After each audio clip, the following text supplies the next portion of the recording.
Saudi Arabia and UAE getting closer to joining the fight against Iran.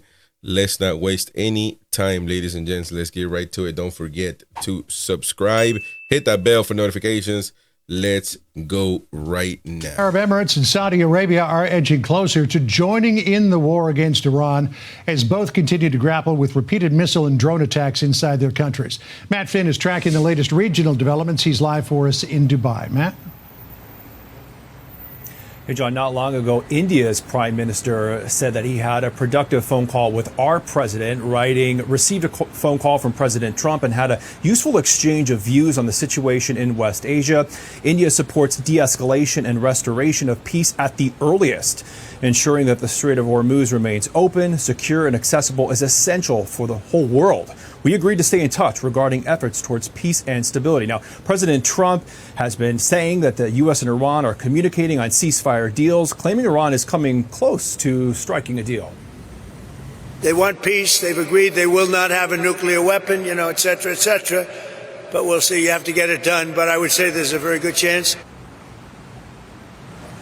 Now, yesterday, Iran initially denied that it's holding talks with the U.S., but now Iran's foreign minister has held separate calls with his counterparts in Egypt, Oman, Pakistan, and Turkey. And those are the same countries reportedly attempting mediation with the U.S. and Iran to end the war. So it seems like there may be some back-channel discussions going on.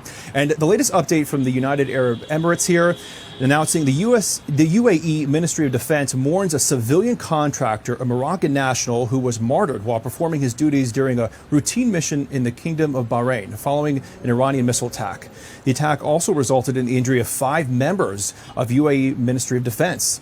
The ministry extends its deepest condolences to the family of the martyr, praying that God grants him mercy and wishes a speedy recovery to the injured. And also the top diplomat from the UAE, indicating that this country may jump in on the war against Iran, or at least continue to back the United States, saying that it will, quote, never be blackmailed by terrorists, in reference to Iran.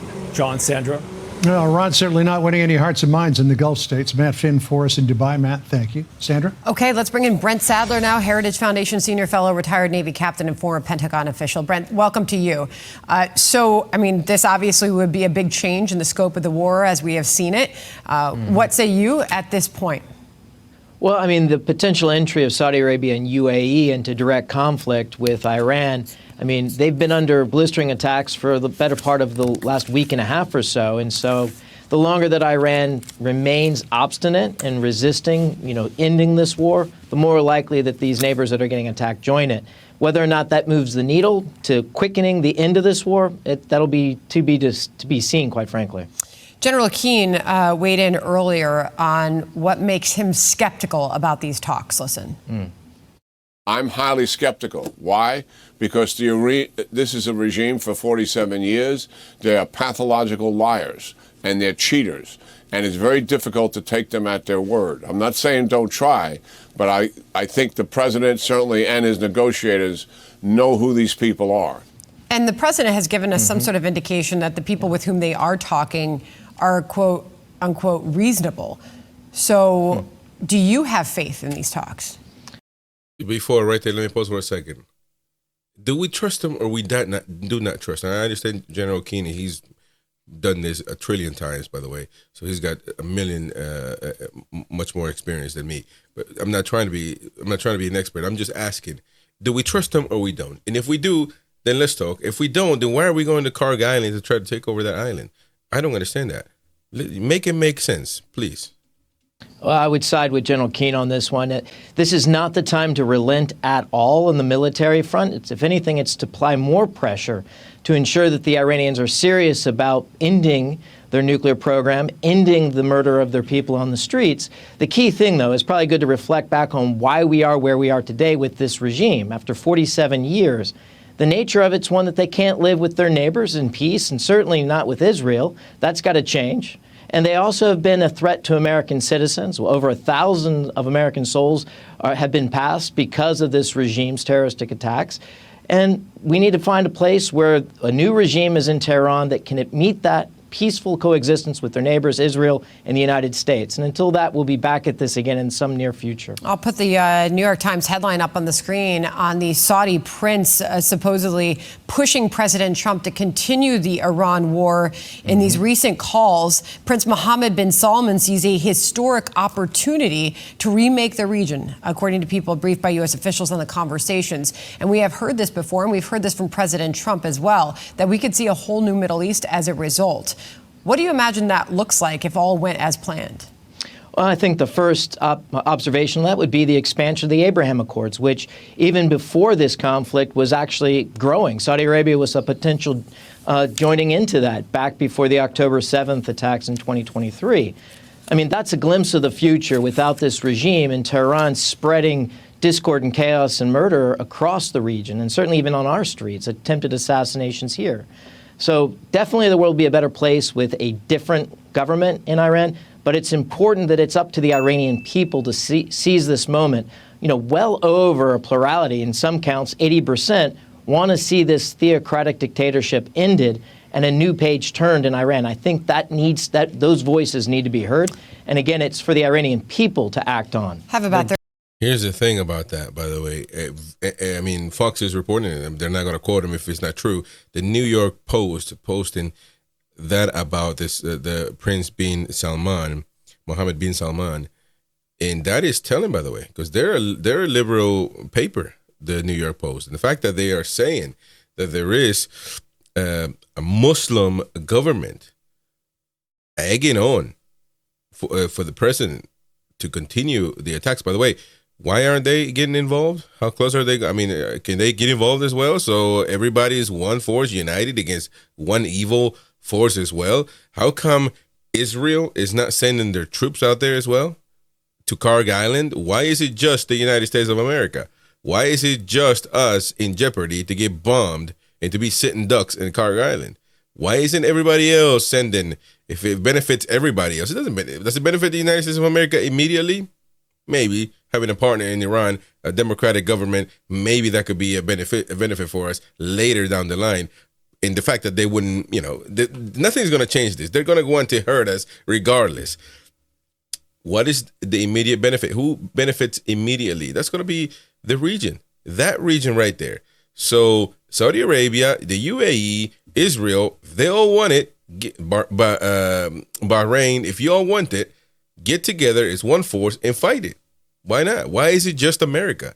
That's a legitimate question to ask.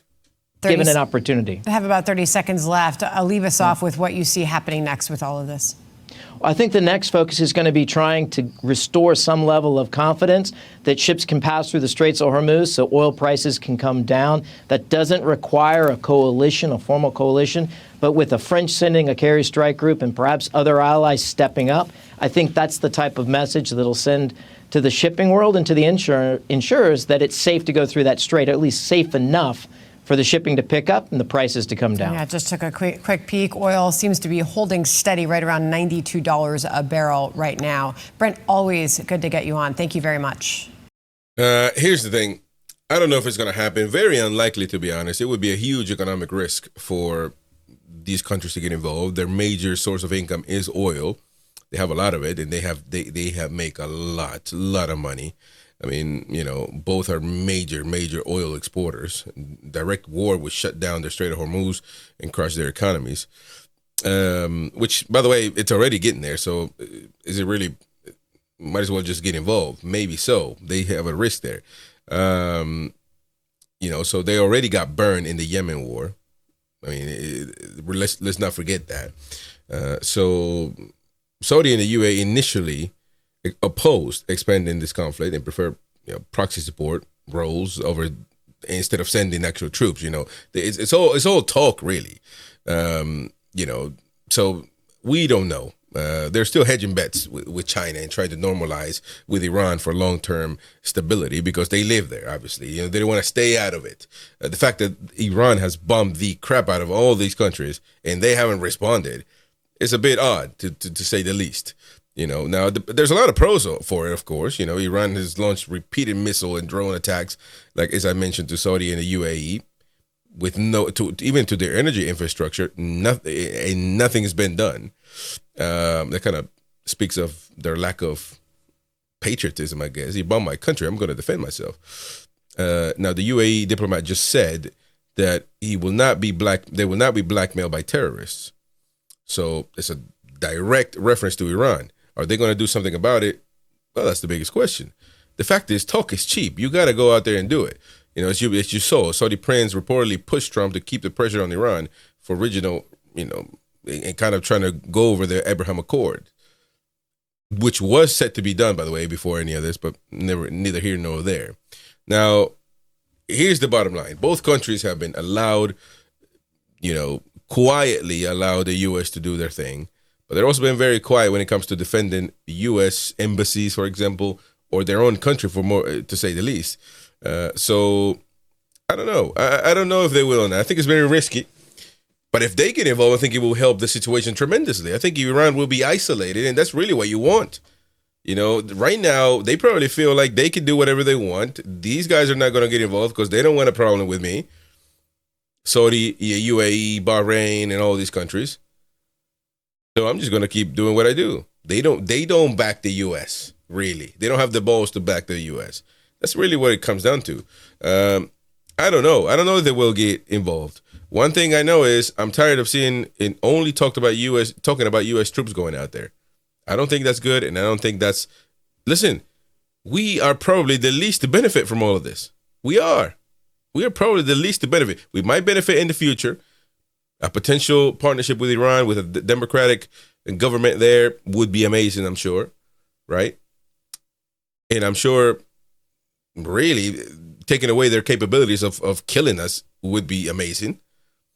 But they're still going to want to kill us. They could still form any other group, like ISIS, like the Houthis, like Hezbollah, to try to do terrorist attacks, just like they did October 7 with Israel. And they're not going to stop hating us.